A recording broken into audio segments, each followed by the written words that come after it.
감독님 금방 오실 거예요. 네. 근데 신기하다. 대학교 학부사에서 이런 데까지 찾아왔어. 네. 저랑 제 친구들이랑 은하의방자선 10번씩 봤어요. 저 감독님 완전 팬이에요. 네. 그 극장에서 몇 개 안 걸렸는데 신기하네. 아 다운받아서 괜찮아요. 저도 다운받아봤어요. 오셨어요? 오늘 어쩐 일이야? 일찍 들어왔네. 이거 뭐예요, 감독님? 이거 그 캘리포니아 베이비라고 그 FDA에서 그거 말고. 알아주는 건데. 오늘 프레젠테이션 하는 게 있어가지고. 목이 들어요. 뭐 투자자 만나는 거예요, 그러면? 투자자는 아니고 이렇게 영리를 목적으로 하는 게 아니라 이렇게 젊은 아티스트들이 모여가지고 서로의 이렇게 그 영역에 관해서 이렇게 발표를 프레젠테이션 하는 건데 건축하는 사람은 도면 이렇게 하고 근데 나는 시나리오 보여줄 수도 없으니까 HD 카메라의 원리 같은 거. 그런 거 발표 왜 해요? 돈 줘요? 이게 아까 말했던 영리를 목적으로 하는 게 아니라 이 아티스트들의 어떤 커뮤니케이션, 소통 이런 거. 어디서 하는데요? 어디 클럽 같은 거 빌려가지고 청중들 앞에다 놓고서는 이렇게 음료수 같은 것도 먹으면서 자유롭게. 야, 그거 결혼정보회사에서 하는 파티 그거 아니야? 듀오 가는 거 아니야? 듀오 선우 그런 거 같죠? 그런 건 아닌데. 나 이번에 엄마가 듀오 등록해놨는데 등급이 B가 나왔대. 네가 뭐가 그렇게 높게 나와? 우리 집 과천이라서 땅값 올라서 그런 걸걸 아마? 야, 너 그거 아니야? 요새 닥터 유니온이라고 강남에서 운영하는 클럽 같은 건데 여자들을 고등학교 때부터 학력을 서울 예고 나온 사람들 이렇게 이대 미대 그런 나온 사람들만 받아준대. 근데 너네가 말하는 건 뭔지 알겠는데 그런 거 아니고 이건 이제 아티스트들이 서로 교류하는 그런 거야. 이제 듀오 이런 거 아니고 폐차 이런 건데 주최하는 것도 달라. 얼반 파자마 저 이름도 도시의 잠옷들 해가지고 그거 비슷한 거잖아요. 있어 보이는 사람들끼리 모여가지고 있어 보이게 노는 거 그런 거 아니에요? 나는 네가 지금 말하는 게 뭔지 안다. 난 네가 비판하는 게 뭔지 안다. 이거는 좀 그런 게 나는 재밌는 게 너네들 이렇게 경직된 말을 하는 사고의 소유자들이라고 난 별로 생각 안 하고. 뭐야 경직이에요 감독님. 어제 시국선 하고 왔잖아요 감독님도. 그래 시국선언을 했어. 내가 썼어. 그런데 근데 그거랑 이렇게 젊은 아티스트라고 모이는 거랑 현재 정권의 어떤 장치를 비판하는 거 이렇게 상충하는 가치는 아니잖아. 아니 지금 애초에 정권이 왜 만들어졌는데 승자 독식 아니에요? 그냥 니네 다 먹고 니네 다 부자 되라. 말이 안 되잖아. 근데 국민들 계속 속고 있잖아 지금 그거에. 거기서 가장 민감하게 반응해야 되는 사람이 예술가예요. 근데 예술가들 뭐 했는데 지금까지. 그냥 지 몸값 올리려고 막 미쳐있었잖아 완전. 그리고 그런데 갈 때 옷도 잘 입어야 돼요. 그래서 나 검정 자켓 걸치고 가려고. 그런 거 말고 피케 티셔츠에 화이트 팬츠 같은 거 입어야죠. 팬티도 검사하냐 그런 데서? 팬티 말고요. 팬츠, 스키니 팬츠에다가 발목 좀 접어 올리고 하이탑 운동화 스니커즈 그런 거 좀 블링블링하게 신어줘야죠. 근데 내 발목에 털이 많은데 제모를 좀 해야 되나? 근데 딴 얘기 하지 말고 지금 왜 이렇게 되는데 시국이. 근데 시국이 나 때문에 이렇게 되냐? 왜 나한테 따라? 아니 감독님 인권 영화도 만들고 그러셨잖아요.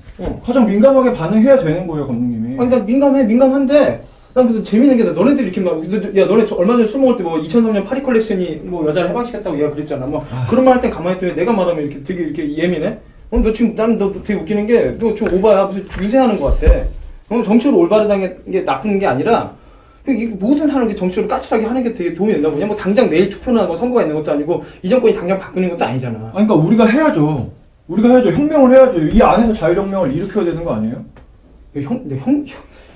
혁명이 뭔지는 알고 하는 소리야? 야 지금 사람들이 지자체 선거도 투표를 안 해. 광명시장 이런 거 어떤 사람이 광명시장 하는지 아냐? 그런 사람들 놔두는데 무슨 혁명을 해? 주말에도 잠실 롯데월드 가본 적 있어? 거기 가면은 회전목마 10년 된 거 타려고 사람들이 이 두 줄에서 뺑뺑 돌고 있어.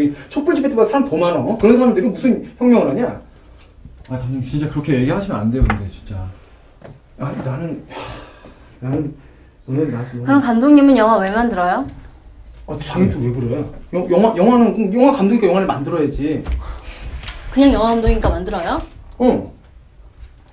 감독님 영화로 사회적으로 그런 얘기 막 하고 그러시잖아요. 그럼 내가 사회적인 문제들, 인간의 삶의 조건에 내가 관심이 많잖아. 유물론적인 것들에 대해서 꼭 만드는 거야.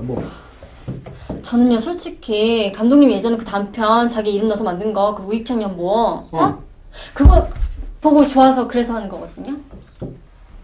그러니까 만약 그런 거 안 만들었으면 나 좋아했을 걸? 나 알아? 나 쳐다보긴 해? 아니지. 그러니까 맞아. 나 그런 거 좀 사회적인 메시지 이렇게 우리가 정의로운 거에 대한 공유도 하면서 그럼 또 나를 좋아했으면 하는 마음 있는 거야. 나 그렇게 다 좋아하는 거 만들어서 여자들이 나 보고 좋아했으면 좋겠어. 그럼 나빠? 딴 거 해도 되잖아요. 어? 뭐? 다른 거 해도 되잖아요. 다른 거 뭐래 내가? 뭐 외환딜러나 야구 선수 같은 거 하면 되잖아요. 그걸 내가 어떻게 해? 야구 선수 하라고?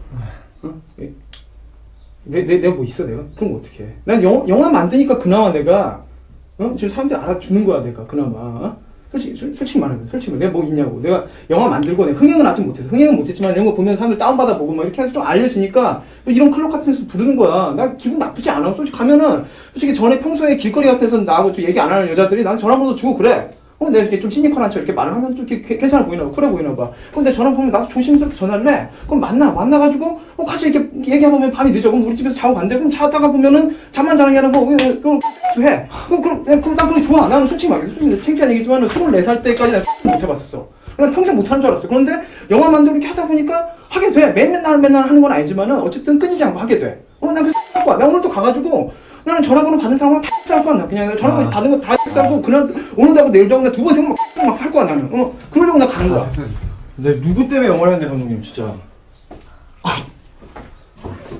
너도 잤잖아 얘랑. 그게 같아요? 그게 그 얘기예요?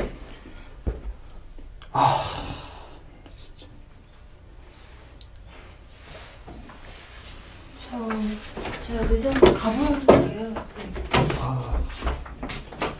네,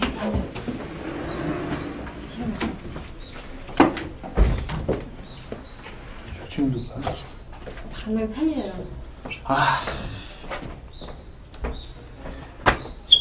저기요. 저 진짜 그런 거 아니거든요. 그 오해가 있으실 것 같은데.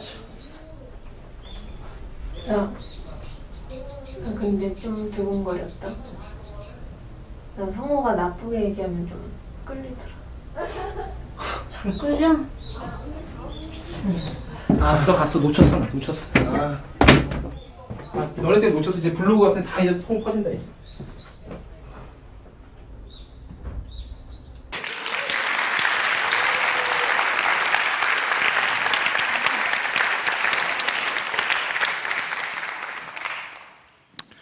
예, 방금 보신 꽁트를 만든 그리고 또 어쩌다 보니까 출연까지 한 영화 만드는 윤성우라고 합니다. 예, 일단 오늘은 전화번호는 받지 않을게요. 그렇게 받고 싶지도 않아요. 예. 근데 이거를 하나 좀 재미있는 에피소드를 말씀드리면은 이거를 재작년에 사실 만들었는데 작년에 인터넷에 공개를 했거든요. 근데 작년 이맘때쯤에 저희 엄마 아빠한테서 굉장히 대경 실색한 목소리로 전화가 왔었어요. 인터넷에 공개하고 한 2달, 3달 지났을 텐데 또 성우 너 어떤 일이 있는 거냐고. 아마 이거를 CCTV에 제가 찍힌 걸로 생각을 했거나 어떤 다큐의 카메라에 포착된 걸로 생각을 하셨던 것 같아요. 그래가지고 제가 지금 사실 저희 종로 안국동의 가래동이라고 조금 제가 사는 곳은 그렇지만 골목은 되게 좋은 곳에 살고 있는데 제 재력으로는 안 되거든요. 부모님이 좀 보태주셔서 거기 살고 있는데 우리가 너를 그렇게 매일매일 그거를 하게 하려고 그 보증금을 대준 거냐고. 근데 굉장히 재밌었어요. 왜냐하면 거의 5분에서 10분 동안 폭격을 당하고 저는 또 이제 리액션을 하고 그렇지 않다고 얘기를 했는데 그 와중에 부모님이 절대 그 이음절을 말 못하더라고요. 그거를 지금 매일 하고 있는 거냐고. 그래서 좀 웃기려고 한 얘기도 하지만은 그 순간에 저는 사실은 이 꽁트를 만들고 이 시트콤의 한 부분인데요. 가장 예술적인 순간이었던 것 같기도 해요. 뭔가 삶과 예술이 이제 만나가지고 서로를 간섭하는 순간이었던 것 같아가지고 그러면서도 사실은 이런 생각도 했어요. 이제 또 제가 그 전에 들었던 영화를 포함한 예술에 대한 한 명제. 그냥 들었을 때는 애매했었는데 그 순간에 또 한번 오롯이 와닿았던 것 같아요. 그 영화라는 것은 영화를 포함한 어떤 예술이라는 것, 자기 표현이라는 것은 일종의 응석 아닐까 하는 어떤 명제를 들은 적이 있었거든요. 왜 아이도 초등학교 중학교 이 아이들을 말하는 게 아니라 갓 태어난 신생아부터 시작해가지고 한 돌을 넘겨가지고 한 2, 3세까지 영유아? 그때는 어떻죠? 저는 안 나봐서 잘 몰라요. 저 아직 젊어가지고.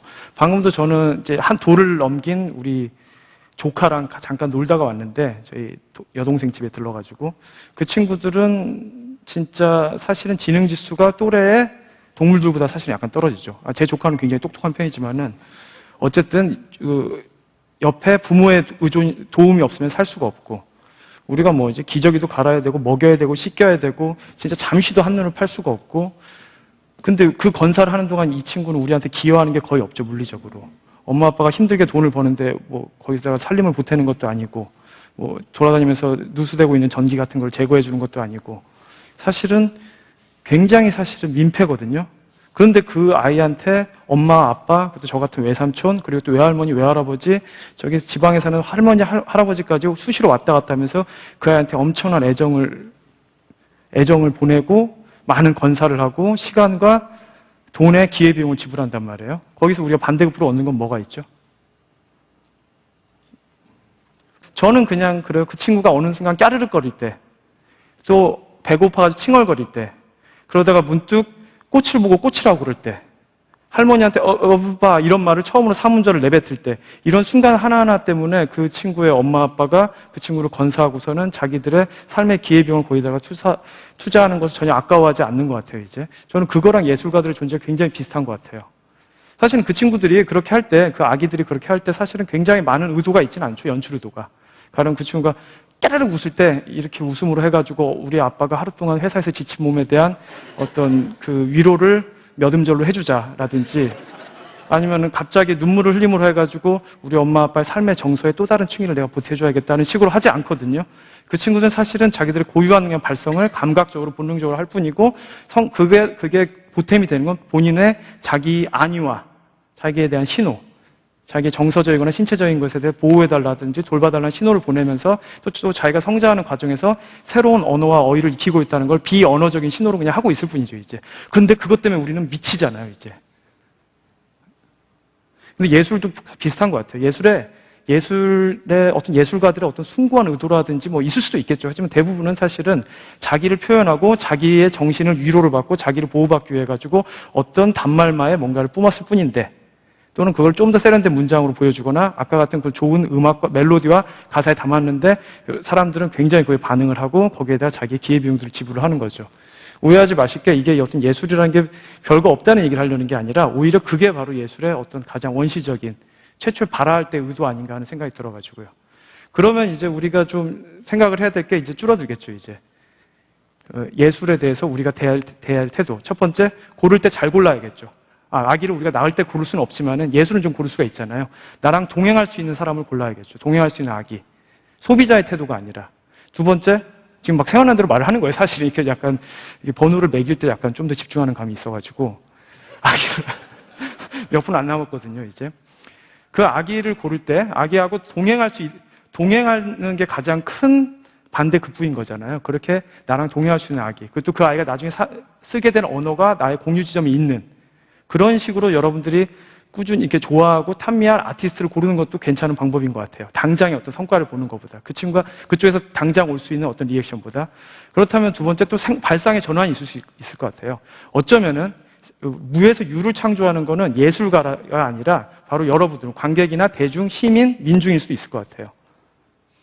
아기가 뭔가를 생산한 게 아니라 엄마가 거기다 먹이와 젖줄을 공급하면서 그 아이의 서사를 만들듯이, 하지만 그러면서 너와 나의 스토리가 생겨나가지고 그게 서로의 삶을 풍부하게 만들듯이 사실은 여러분들 관객들의 어떤 숨죽이는 모습, 눈빛, 어떤 단정한 리뷰, 호응, 그런 것들이 오히려 예술가를 만드는 거 아닐까. 사실은 별로 할 얘기가 없는 사람들을 숭고하게 만드는 건 바로 여러분들 아닐까, 이런 생각을 해요.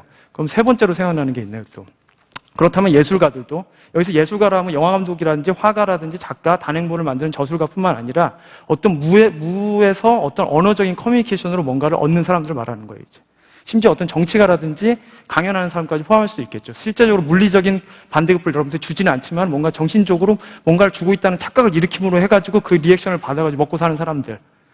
우리 같은 사람, 저 같은 사람 말하는 거겠죠. 이제 그쪽은 반성할 게, 그 아기로서의 태도를 평생 유지하면 또 안 되겠죠, 이제. 계속해서 어떤 자기의 말을 뭉뚱그려가지고 두루뭉실하게 응애라든지 까르르그로만 버틸 수는 없잖아요. 결국은 아기는 성장을 해야겠죠. 10살, 12살, 15살, 20살. 그러면서 자기를 키워주고 자기한테 젖줄을 공급한 바로 여러분들, 관객, 청중, 시민, 같은 시대를 사는 대중들의 삶의 조건에 관심을 가지고 함께 가야겠죠, 이제. 가령 피카소가 처음에는 그냥 그림을 잘 그리는 소년이었고 천재적인 소년이겠지만 결국 스페인의 아픔을 얘기하고 게르니카를 그리는 것처럼 또 여러분들이 아는 많은 시인과 화가와 영화 감독들이 그러한 것처럼 그리고 마지막에 이게 어쩌면 제일 중요한 것 같고요. 이게 마지막으로 얘기할 건데 제가 말하면서 놀라고 있어요. 어떻게 이런 식으로 즉흥으로 얘기를 하고 있는지. 이게 어쩌면 오늘의 요체일 수도 있겠어요, 이제. 지금은 그냥 예술의 시대가 아니라 대중매체에 예술을 얹어가지고 파는 시대거든요. 그건 우리가 부인할 수 없는 것 같아요. 그거를 긍정은 하지 않더라도 인정할 수밖에 없는 시대. 매스미디어가 지배하는 시대인데 여기서 예술은 이제 카피가 가능합니다. 사실은 그렇기 때문에 같이 동행하는 아기보다 아기의 모양 중에서 제일 사람들이 귀여울 만하는 거. 초승달 눈, 둥그런 입술, 코 한 다음에 동그랗게 원을 그려가지고 아이콘으로 만들어가지고 디자인을 해가지고 카피를 할 수도 있는 거예요, 이제. 바로 지금의 예술이 대량 생산되는 건 그런 거고요. 그랬을 경우에 사실 거기서 제거되는 게 뭐가 있죠? 실제로 그 아이가 분비하는 거, 똥, 땀구멍, 우리 실제 건사하는 것들은 없어집니다, 이제. 그 자세한 결들은 없이 여러분들한테 소비를 촉진을 시키죠, 이제. 그런 것들도 우리가 결국 향유를 할 수 있을 거예요. 그러면서 심신의 뭐 피로를 잊을 수도 있고 잠시 카타르시스를 느낄 수도 있는데 그것들과 동행할 필요는 없겠죠. 다시 말하면 어떤 고유한 개인의 응석, 여러분과 동행을 나중에 할지도 모르는 개인의 응석은 받아주더라도 산업의 응석은 받아주지 말자. 산업을 소비하지 말자는 게 아니라 마치 응석을 부리면서 내가 언젠가 국위선양을 할 거야. 이 서사가 결국 우리나라에 도움이 될 거야. 이런 거에는 속아 넘어가지 말자는. 가짜 아기들한테는. 이런 생각까지 방금 나왔습니다. 지금 얘기를 하다 보니까 이제 끝을 내야 될 시간인데 어떻게 보면 지금 제가 아까 즉흥적으로 떠든 얘기들이 그냥 경제학의 그냥 원론에 그냥 입문할 때 공급이 수요를 낳는 게 아니라 수요가 공급을 낳는다는 걸 그냥 어떻게 보면 삥 둘러가지고 말한 것 같기도 해요, 순간적으로. 근데 이제 그거 말고 같이 동행하는 예술이라는 게 별게 아닌 사람으로서 그냥 여러분들과 같이 같은 삶의 조건에서 동행하는 사람으로서 그 충의가 더 넓어질 수 있다는 가능성을 지금 그냥 제가 말하면서 다시 한번 느끼네요, 이제. 예. 저는 그거를 앞으로 또 이것보다 좀 더 묵직한, 단정한 그런 영화와 영상들을 만들면서 또 만나 뵙도록 하겠습니다. 감사합니다.